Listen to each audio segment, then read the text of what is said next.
Hello, everyone, and welcome back to another episode of the Bridging Impact Podcast, the podcast that passes wisdom to the next generation of youth sports coaches and parents with myself, Coach Furtado.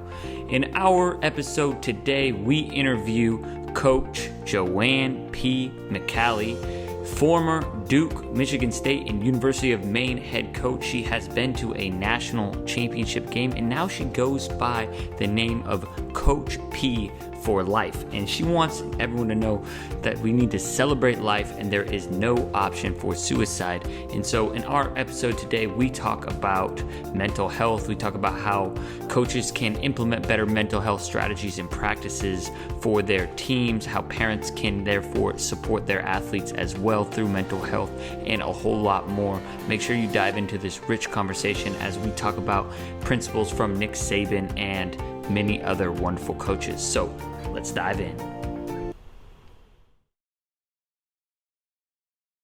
Hello and welcome to the Bridging Impact Podcast. Joanne, I am thrilled to have our conversation today around mental health, which I believe is one of the most important aspects of just society in general. And it's still a newer topic, especially for a lot of coaches, and a lot of coaches are curious on how to, incorporate that into their, practices, and parents are curious about how to, navigate the world of mental health. But before we dive in to that, just welcome to the show. Thanks for making the time for us. Thank you, Justin. I'm looking forward to it. And I congratulate you on all the good things that you're doing. So this is fun. This is fun. I have the most fun out of all of it. I just throw on a mic. I talk to great leaders and, great people that care about kids and care about the next generation of athletes. So it's a ton of fun for me as well. So with that being said, what is your definition of impactful leadership? Impactful leadership comes in a lot of different ways, but I think when you impact people, you allow them to lead. And as a coach, you go from sort of the front of the train to the caboose. So impactful leadership is empowerment. It's teaching philosophy and principles so that others can succeed, maybe even beyond what you have done as a mentor. And I think some of my transition, explains impactful, meaning I'm still Coach P, right? I've been a coach for 28 years and stepped away from that. But then in my mantra or my quote hashtag, Coach P for life, right? Coach P, right. Number 4, that's for the Final Four, because once you're a Final Four coach, you love it. And life means choose life, not suicide, not bad choices, none of that. Okay, the reason why I'm telling you this long story is that I think that you have to be able to be impactful consistently and in many things that you do. So I'm just coaching a much broader audience now as Coach P. But interestingly enough, my leadership principles or principles of impacting others are consistent across the board. And so I think that some of the sports lessons are really needed in life now. Sports lessons, sort of that A is A, like, no, you didn't touch the line, or you didn't, or this person is a little bit more talented than you, learning your role in life and learning the role that you can develop, your future image.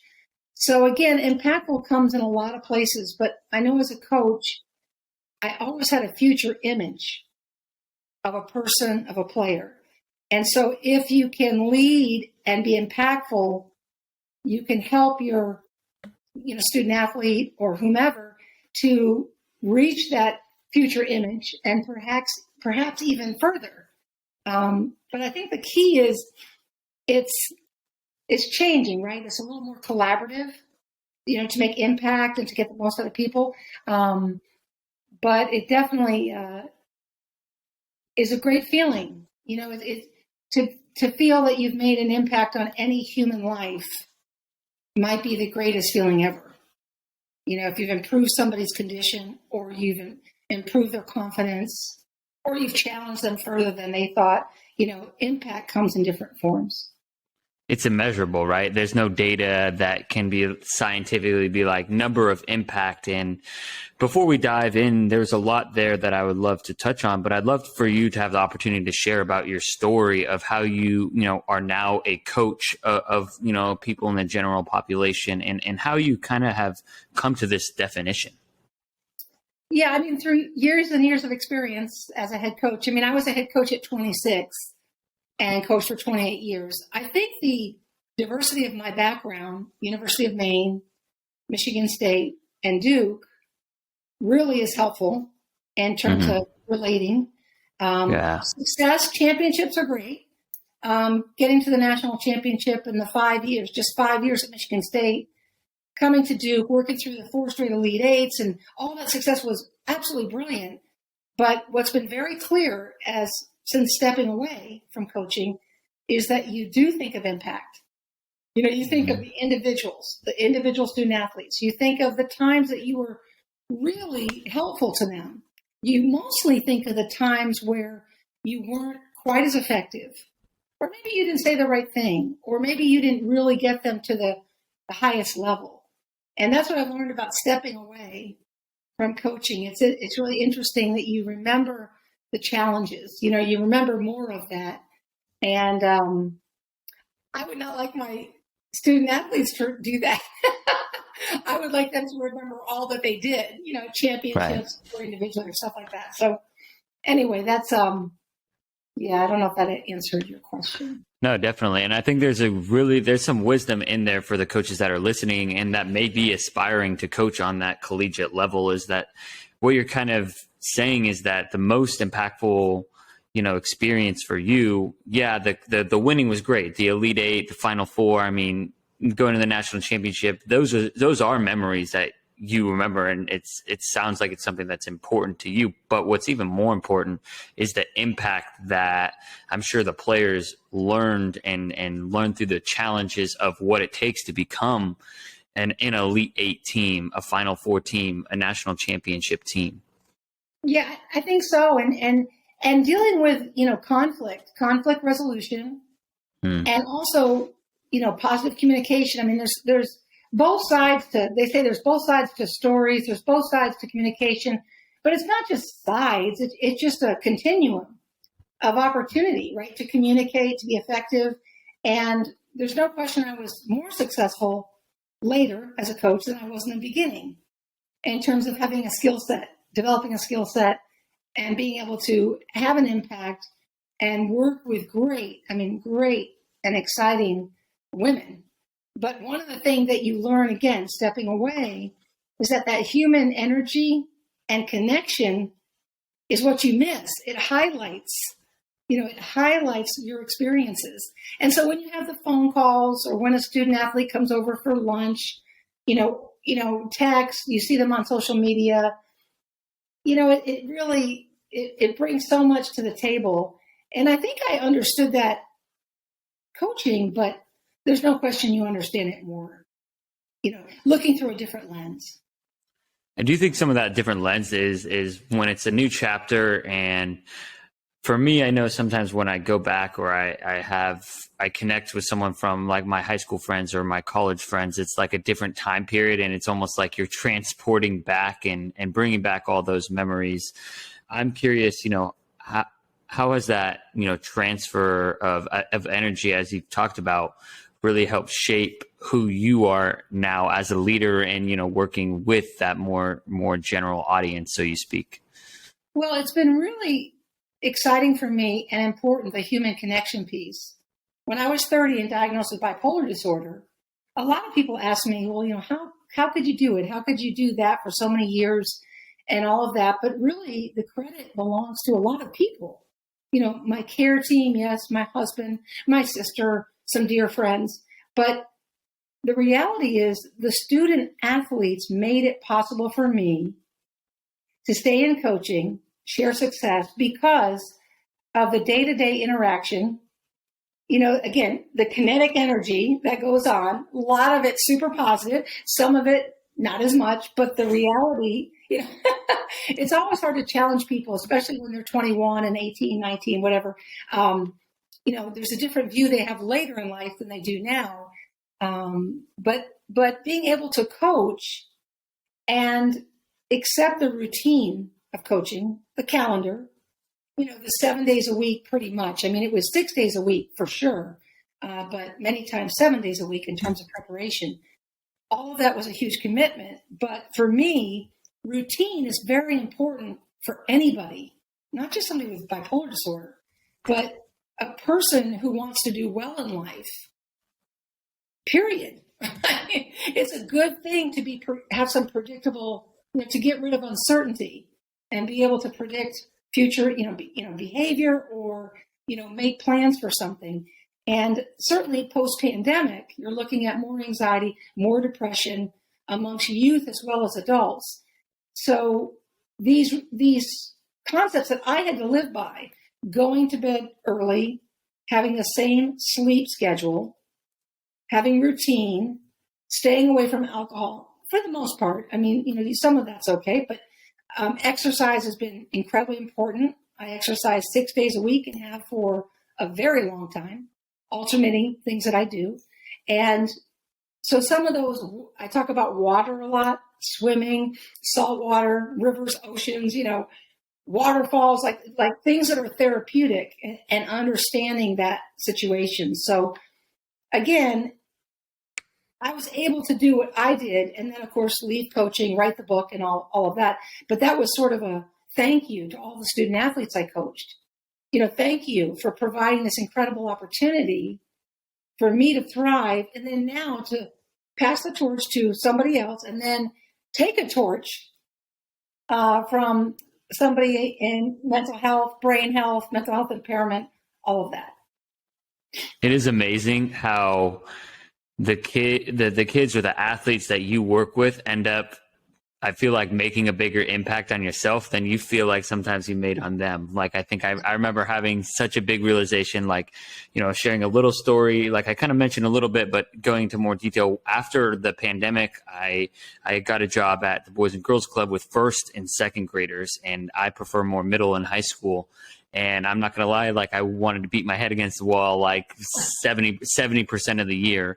But at the end of the year, like I looked back and, we had kind of been through quite a bit together because they were learning on online school. And I just learned so much from them and their resilience and just their ability to kind of adapt as little people, like when their world, like when consistency and routine matter, I feel like more than ever with really young kids, their world was flipped upside down. And so I learned so much that year. And it sounds like, your book was an opportunity to, share and appreciate those moments you had as a coach to now this next chapter here, thinking about, mental health. And I'd love to, talk more about that and have you share, what have you been learning in this new chapter of your life around mental health and athletes? Yeah, I think it's been wonderful to see student athletes share. One of our critical thoughts at Secret Warrior, we use as a hashtag, is stories over stigmas. And it's the idea that stories and sharing stories, it's not misery loves company, share stories. Right. It's sharing stories to breed human connection. And then beyond human connection, action. Action, change, understanding, removal of stigmas. So it's a continuum. The stories over stigmas, keeps going. And so when the student athletes have chosen at the highest level, Simone Biles, Michael Phelps, whomever at the highest level, that's fabulous and important. My role as a coach is a little bit unique in the sense that I don't know any other Division I coaches that have been able to talk about a mental health impairment situation or been able to play for a national championship and talk about a mental health impairment situation or coach USA basketball and talk about it. So yeah, right. The point I'm making is success is critical. You don't have to sit back here and gloat about success, but what you have to do is say, yeah, me, my teams and I and coaches and support and care team, we got it done. We got it done all together. And I think that's a very important message to get out there because, as we said earlier, these principles of care are for everybody, not just somebody that has a brain disorder. And if you think about high blood pressure, somebody has to take medicine for that. Well, I have to take medicine for my brain disorder. That's what I have to do. And I have to stay on my medicine and take it regularly and so forth. When I do that, I'm like everybody else, plus or minus the coping of a mood disorder. And then what happens is you learn to handle the cycle of it. You see, I mean, like bipolar disorders, there's a lot of cycling. You can go up and down throughout a day, up and down, up and down. But the way these women and practice and coaching and all of that, the way that worked out is it kept me very whole and centered. But I'm not going to try to make it special, like it's something I'm glad I have. Right. Absolutely not. And there are times somebody asks me, how did I cope? One of my answers is, I learned when and where to cry. That's a big part of, because you cycle, you go up and down, you have moments, you know, all those things. But right now, post-pandemic, you've got 45% of the country that in their own way cycle up and down and feel frustrated, as you said, uncertainty, and that role is very, very critical. So as I hear you kind of talk, I'm curious as a coach now. I'm actually coaching freshman and sophomore boys this coming season, and that's again a challenging time of life now with, again, social media kind of, you know, it's stuff that I didn't really have when I was an athlete. And I'm curious as a coach, how do we create, you know, safe spaces for our athletes to talk about mental health? I think that looking for inspiration and education as much as possible. I mean, through people or, you know, these types of things. You've got podcasts, you know, you've got opportunity to reach out. I know that some of the favorite things that I do are Zooms with teams, like Buffalo University, for example, doing a Zoom with a team, sharing my story as a baseline so people can say, oh, this coach had issues. You know, she was diagnosed at 30. She also had 2 kids and a family and success and all these other things. So wait a minute, what was that all about? So I think, again, we go back to the stories, you know, we go back to education, and we also hold people accountable. I had a coach ask me at one of the schools that I spoke to this past winter.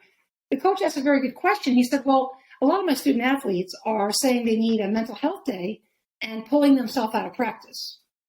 And he said, how do I coach under those circumstances? And I said, well, that's an important question. I said, you want to be educated and aware, but you have to have standards. You have to have boundaries. You have to create a situation where certain behaviors are what you're moving towards.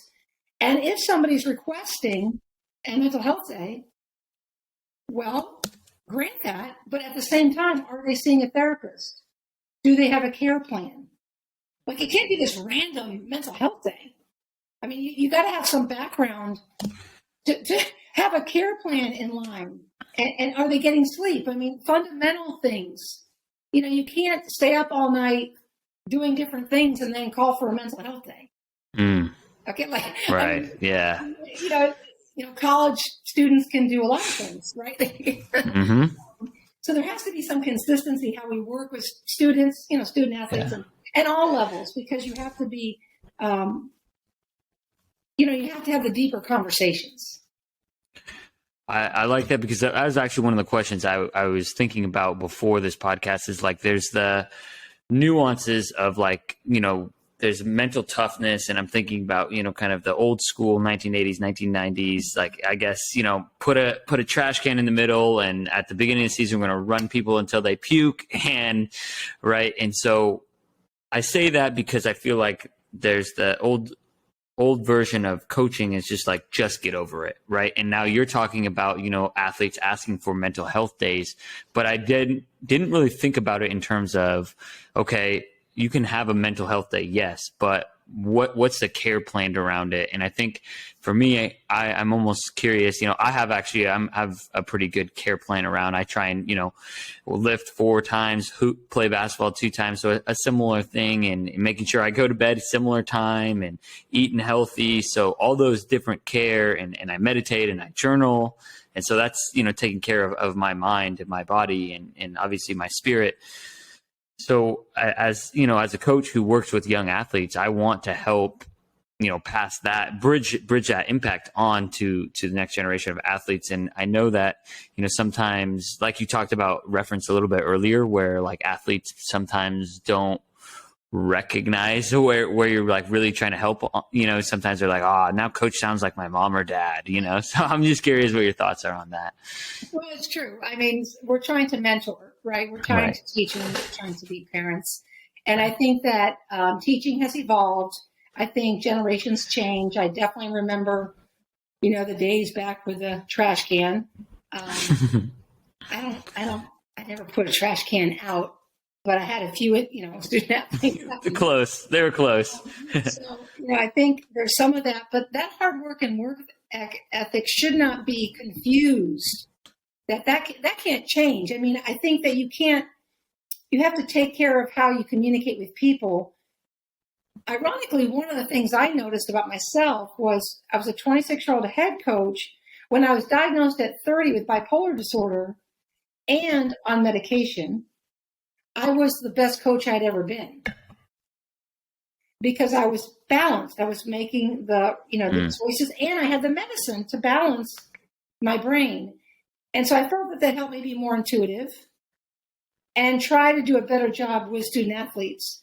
And, with 8 student athletes you succeed with, there's always 2, right? It's the 80-20 rule. There's always 2 that, you don't connect with, or maybe you've demanded too much, or, this or that. It's not a perfect thing, what we do. Coaching is not an exact science. There's a lot of trial and error to it. And as we moved into a different generation, what I found in coaching is the demanding leadership that you could see with many great coaches. Pat Summitt, for one of them, beautiful human, the late great Pat Summitt, one of the most demanding coaches ever. And, that's still there, that kind of demand that Pat has sort of laid the table for. But I think in addition to that is sort of this other coaching, which is more, they say it's a player's coach. I think that's too trite. Everyone wants their student athletes or players to do well. Okay. Right. So yeah. I think it's more of a, curiosity, making sure there's a little more curiosity. And what I mean about that is at Duke, a lot of times I would ask them questions. I would pose questions rather than demand. Now, don't get me wrong. When we were in the film review, and if we didn't hustle, or really get after it, okay, there's not a lot of questions there. There's a very upset coach demanding that things change in regard to that key. But when in fact you see student athletes coming together, a team growing, despite mistakes, you want a curiosity. What do you think of this? What do you think of this play? What do you think of, how you play defense here? What do you think of, did we share the ball? Did we not share the ball? Were we intense? Were we immediate? Were we intelligent on the floor? Did anyone inspire anybody on the floor, or did we just play? So I think that's what I see as the curiosity piece. That's a little more sophisticated philosophy of coaching. That is, you have to be sharp about that. And I think the most successful coaches these days have a combination. And here's what I mean. Like, if I look at some of the great people I've been around, Nick Saban endorsed my book, right? He's on the cover. He's a great blend of super demanding, Belichick type demanding, but incredibly intuitive and incredibly curious. So again, it's a continuum, right? It's all of that. When I look at Coach K, obviously one of the greatest ever as well with Coach Saban, working alongside of him for 13 years, incredibly demanding, but very curious and very interested in teaching, thinking, not just playing. And so, like Tara Vanderveer, another mentor of mine at Stanford, okay, brilliant coach, okay, the most career wins of anybody, incredible. Well, she is very good about detail, very demanding, again, very intellectual, very curious, and very able to reach at different levels there. So you can kind of go through these great iconic coaches and you can see a pattern. And some people, like just from the media eye, that doesn't count. Like some people will say, oh, Nick Saban really went after that person on the sideline or whatever. But right. You're seeing a snapshot. I was able to shadow him for a day. And that was wonderful. The only female to do that. And I tell you what, that was one of the greatest coaching experiences I've ever had. But it's so much more sophisticated than the Twitter answer to things. It's much more sophisticated. Yeah, I think that's an interesting point. And it's probably because we live in a soundbite era where, it's a 30-second Instagram clip. It's the 150, 250 character Twitter clip that we want those little short answers. And to me, what I'm almost hearing is that, like, a lot of times we try and box, honestly, we try and box athletes. We put athletes in a box, but sometimes we put coaches in a box. Oh, they're a player's coach. He's too, nice with his players, right? Oh, that's a demanding coach. He's a Bobby Knight. He's going to throw chairs at his players, right? And it's like, okay, well, no, they're not going to throw chairs at his players. You can be demanding and curious and accountable, but also be like loving and care about your players and curious about them off the court as well. So that's definitely something that I'm trying to learn and implement in my own ways. I think naturally I'm the person that, like, I really care about the person off the court, but sometimes I lack the skills and, sometimes I'm harmony over truth. I actually had this conversation with a coach this weekend. And so that's something I want to get better at, is because I have very high standards for myself and I need to start passing that along as well. Yeah, I think it's a process. I mean, it just takes time. I mean, I was a coach at 22 at Auburn. I went to Final Fours. Joe Champy was my boss and one of the great coaches. And so he showed me, here's the Final Four. Here's the Final Four. Here's the Sweet 16. Here's the Elite Eight. So I'm like, oh, okay, I get it. But I chose him as a mentor. I had a choice to go to another school, but I chose the harder decision. I went from Chicago downtown to rural Auburn, Alabama at the time, way back. And so I encourage people, you got to choose people, not places, and you got to set yourself up, for getting mentorship, because coaching is a craft.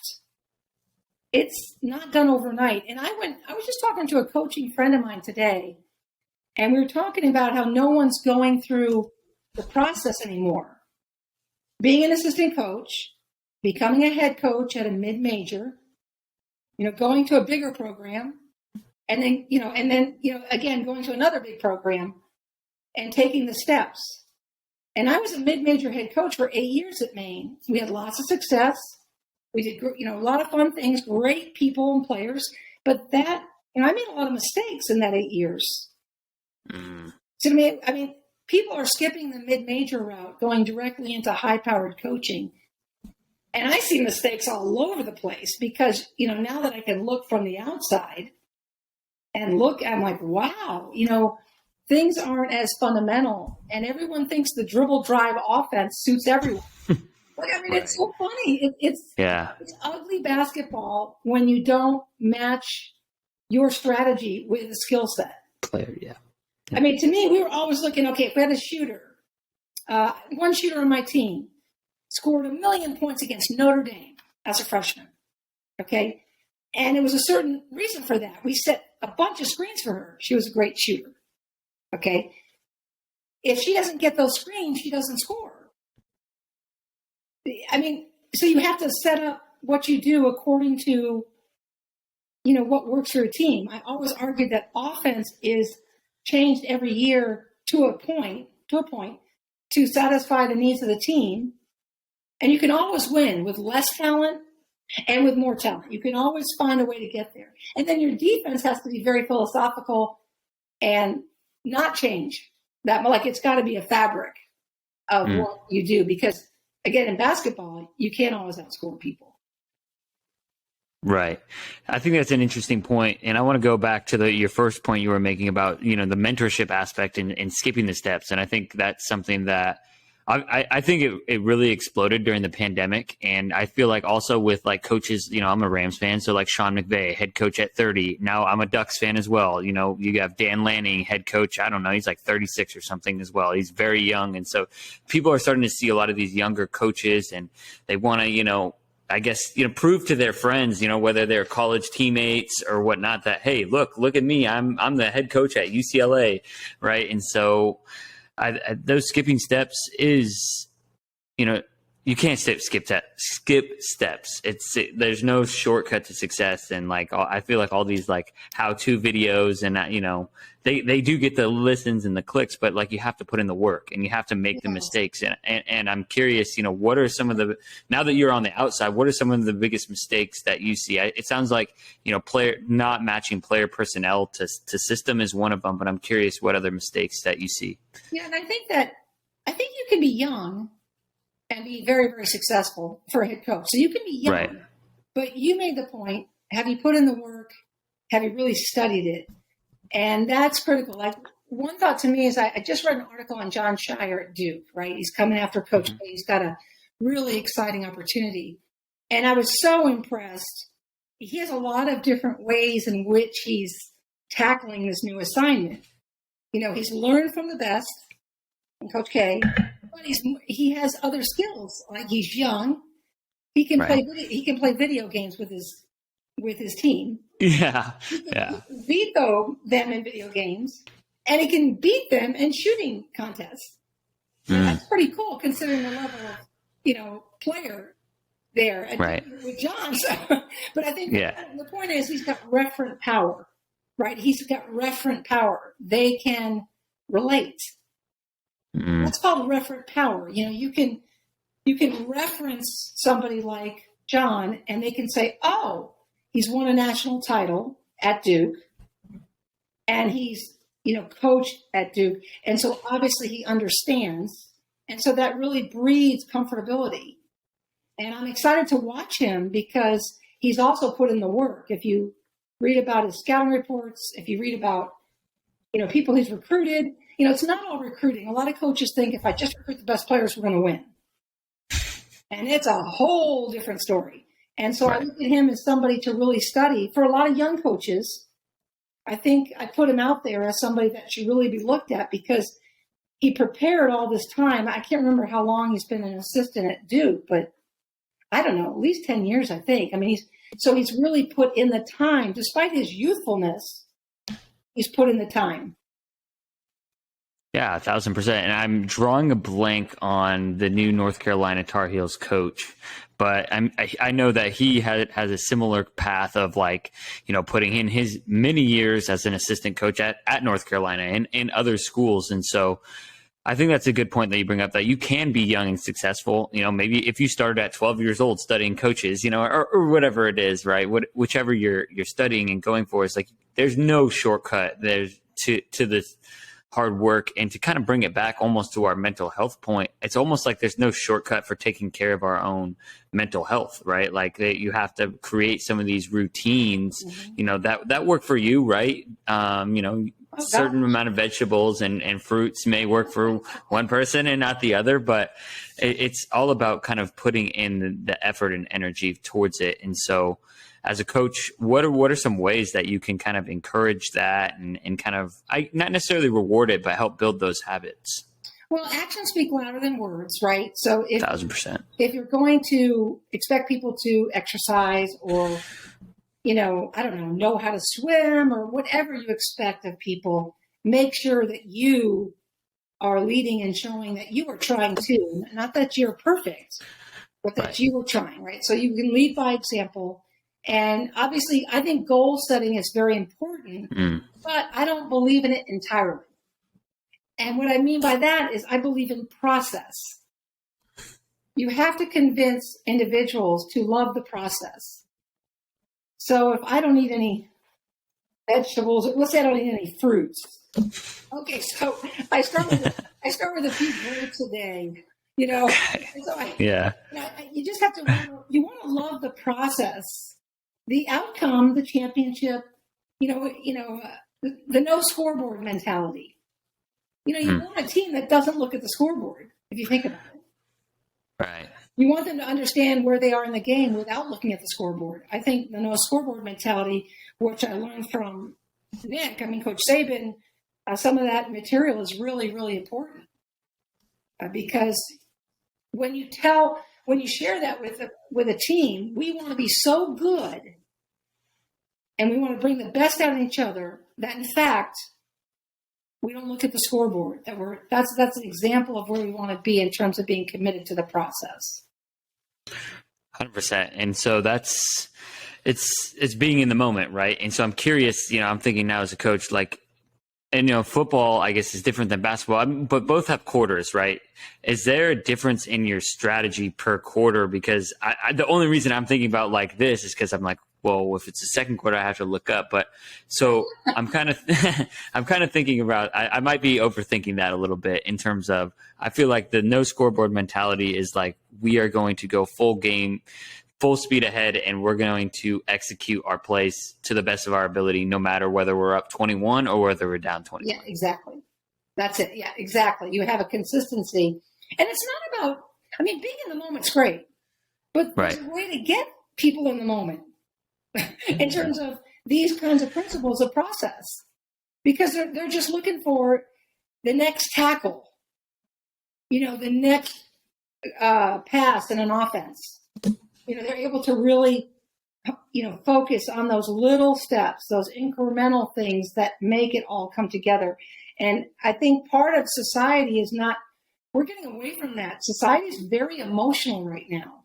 People are being put in boxes left and right. There's boxes everywhere, and it's getting really heavy, instead of just all of us, human condition, all of us as humans. And I think that's a critical piece to remember in all this. And I think sports teaches us a lot about these things. Right. Because I got to pass the ball to everybody, and we've got to be a team, because if we don't rely on each other, well, chances are we're not going to do well, especially in the team sports. I feel sad for anyone who's not played a team sport or been a part of an orchestra, or something where you really need to rely on others. And it's not a matter of if they're tall, if they're short, if they're quiet or talkative. It's not a matter of any of those things. You look at the services. My dad was in the Navy. And why do people like the services? Structure. Obviously, for our country, defense of our country, but there's a whole piece of it that says, I like being part of something more than me. And I like that. Those are teams at West Point, Annapolis. Right. There's teams. So anywhere you can be a team in sport or otherwise, I think that's really important. I think you bring up a good point, because there is just a rise of individualization, especially in the sport of basketball. There's a lot of basketball trainers, and I admit I train kids as well. But I always try and focus on how you can implement into 5-on-5 game. And I think there's just, I go to a lot of local parks now, and I just watch these kids cross shot. There's no head look up. There's no decision making. There's less pick up at the park playing and having fun with my friends. It's all, let's score 22 points and post it on my Instagram. Would you say the rise of social media is a big part of that? Or do you think there's other aspects that are playing into that? Well, I don't know about you, but I blame parents. I'm a parent. I have kids. They were in sports. Lucky for me, I was a coach, so I was so exhausted when I went to their games that I couldn't possibly overstep myself. Yeah. Because I was tired from practice or games or whatever. But the reason I say that is there's a lot of things pointed at kids, and I'm talking about high school below, kind of thing. Yeah. There's a lot pointed at the kids. Well, you got to look at the parents. They're a product. The fruit does not fall far from the tree. So Parents have to own it. My parents, I mean, they were stunned that I liked basketball. They let me work out. I asked them to help me go to summer camp with basketball. They did. They never put any pressure on me and didn't say, "Oh, get a scholarship." And there's too much of this idea that my child can get me something. My child can go get that basketball scholarship. It could be that child wants to study violin. I mean, right. You have to follow your passions. And as a good parent, you have to step back and observe your child's passions. You expose them to different things, different sports. I'm a big 3-sport athlete advocate. Okay. So different sports, and you see what they gravitate towards. And you try to nurture that. And that's not always what's going on. And kids are also burn out more quickly than it used to be.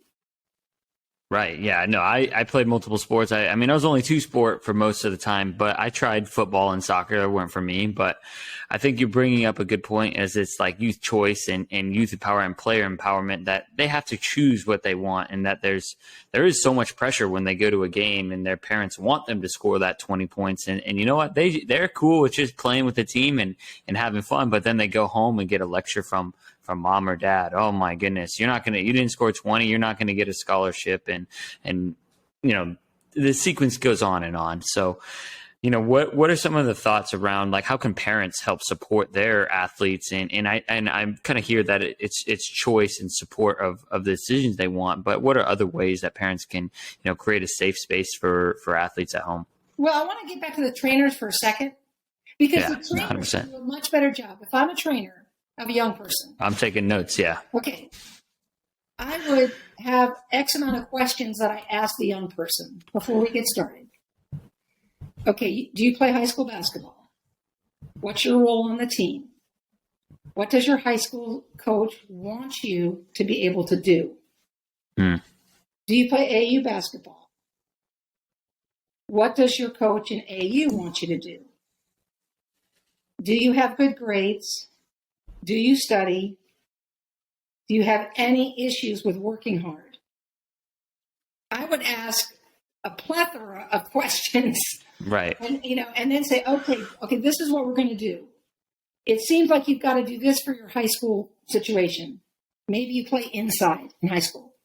So we're really going to work on your inside in the paint, block to block, high post. We're going to really kill that.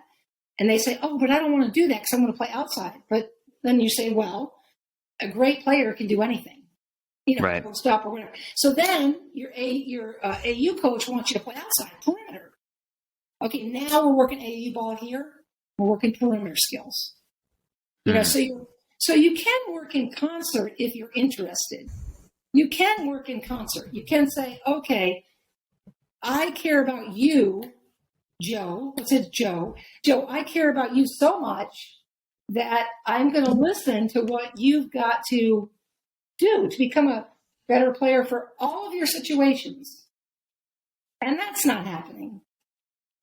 It's like, Joe, how much can what am I going to charge you? I'm going to charge you this, and show up Monday, Wednesday, Friday, and let's work, and let's crossover dribble, and let's dribble so much that you turn the ball over 10 times. There's so much dribbling, out of control, unnecessary.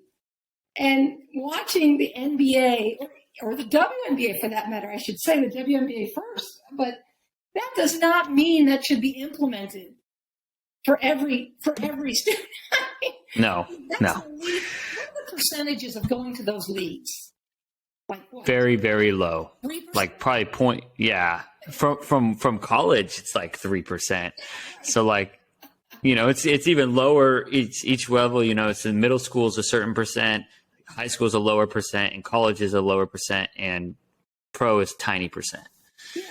And getting back to the parents can be cognizant if they're paying for a trainer, let's say.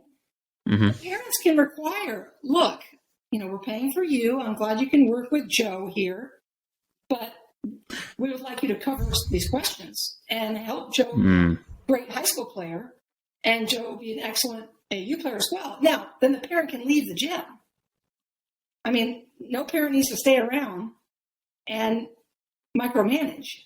The helicopter parent, and parents out there that are listening, I love parents. Okay, I am a parent, but I've had a lot of experience with this, and I've seen a lot of things, and I've seen more parents destroy their kids.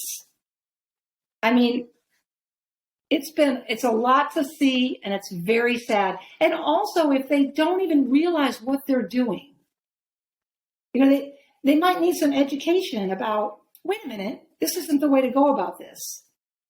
And I even tried reverse psychology. I'll give you an example. My kids had different sports. I said, oh, Jack, tennis is great. I love to sit outside and watch you. And I said to Maddie, oh, Maddie, you're such a great setter in volleyball. You've got great hands. I love to watch you. I was trying to get them away from basketball because we had kind of enough of that in our family. Yeah. And sure enough, they go, oh. My daughter plays at Elon in basketball. Goes to the NCAA tournament. And my son plays basketball in high school and then, works with the Northwestern men's basketball team. Okay, I failed. You failed. You couldn't keep them out. I couldn't, and I just say that in jest a little bit, but that's how laid back I was about it. And that's probably why they chose basketball, because I was laid back about all of it, but particularly basketball. Yeah, I mean, you weren't forcing them into it is kind of what I hear from that. And I think is a really important message. And I honestly credit my parents as well, because they haven't forced me to even thinking outside of sports, they haven't, forced me into a career or anything. And I feel like that's something I've been able to develop my own like intrinsic success. And so I definitely credit to them. And I know that they're listening to this portion. So thank you, parents, for getting so far. And I wouldn't be able to, be here on the podcast without it. So as we wrap up the final podcast, what would your like final words of advice be for, coaches? Well, love the craft. Understand that I don't think it's a matter of jumping careers. Just like you can't go from being a lawyer to a doctor. You can't jump around. Okay, coaching is coaching, and usually you have a passion for it. I know I developed mine at age 22, and I'm still a coach today at age 57. So it's been quite a path. So I think that, again, it's a passion. When I started in coaching, I made very little money. As a head coach, I made very little money at the University of Maine. The market caught up with me a little bit, and at Michigan State and at Duke, of course. But I paid, I had already been in the business almost 13 years before it became lucrative. Where you felt like, wow, I can really kind of save some money here and do this. So it's a little bit of a problem today because their salaries are higher than the experience. So people are getting jobs, and they hadn't been coaching that long, right? And some have never been coaching, and so it's because we're weaving our way through what do we look for, but the bottom line is, I hope that people realize it's a craft. It takes time. Mentorship matters. Very important to have mentors. Very important to have mentors, and very important to study philosophy, to see the value of the process, and reason over emotion, to try to settle in, to reasonable thinking, and then just enjoy and have fun, because it's fun to impact people. Yeah. It's fun to coach a sport, and I'm not coaching a sport right now, but when I have a young person come up to me after a talk, or an adult, and say, I'm thinking differently about my diagnosis, or I think I can handle this depression, that is a charge. And it's been one of the biggest feelings to me ever, to think that you could coach people for that kind of quality change in their life. Because kids in particular, high school, college, are making some awful choices, hurting themselves. It's got to stop. And it can only stop if we demand that it stop. And then we do something about it as well. So we talked about that demand thing, and then that communication piece, and how it all goes together. And I think that's what makes human connection pretty powerful. Yeah, human connection is really powerful, and I appreciate you for sharing all your stories today and sharing about, you know, the mentorship, and it's about loving the craft and the journey, and that, you know, you're telling me I'm probably not going to be the head coach of UCLA next year. I think I might, maybe I'll put in a few more years, and so honestly, I want to stay on the youth side of things anyways, so that's like a personal note. But, you know, it's just falling in love with the craft and continuing to learn, and so I appreciate you and your time today. Now it's your time to, you know, share your book with the audience, and also where can people find and connect to learn more?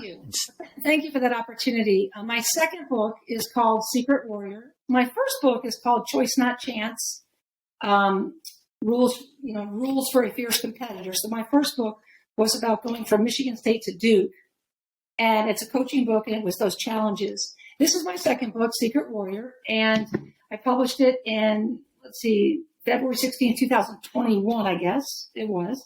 And it tells my story as a coach facing an ultimate challenge of brain health issues, being diagnosed with bipolar disorder. And it has a coaching feel to this. This, to me, should be read by everyone. And the reason why I say that is because it covers sport, coaching, and mental health impairment, and the nature of human connection and people coming together. This can be found on Amazon simply, and I'm on all social. Social's hard for me. I don't love it, but I'm on Twitter. It's CoachP for Life with the number 4, so CoachP for Life. And I'm also on Instagram. I like that a little more because I like pictures. Yeah. I actually like Facebook I know that's not cool, but I'm on Facebook because of friendship. You know, and I love LinkedIn. As you can imagine, the depth of LinkedIn and reading stories and all that kind of thing. So I'm on all social, and I encourage anyone to contact me through social if I can help. I can sometimes do that, and I'm just sort of a resource and a Coach P for life now. I love that. Thank you so much for your time today. I have 2 pages worth of notes, so you helped me out today. You helped out the audience, and we will stay in touch. Thank you, Justin. Thank you, Coach. Thank you for listening to this episode of the Bridging Impact Podcast. We'd love it if you would like, subscribe, leave a comment and a review on whatever platform you're on. It's the best way to help us grow. We appreciate you for doing that. We'll shout you out on social media. I'd also love if you connected with me on social media. Let me know your thoughts. And this is why I do it. I want to share knowledge and wisdom from experienced leaders to people like yourself and myself, so we can have this dialogue and move forward, make an impact on the world. So stay tuned, stay subscribed. Cheers.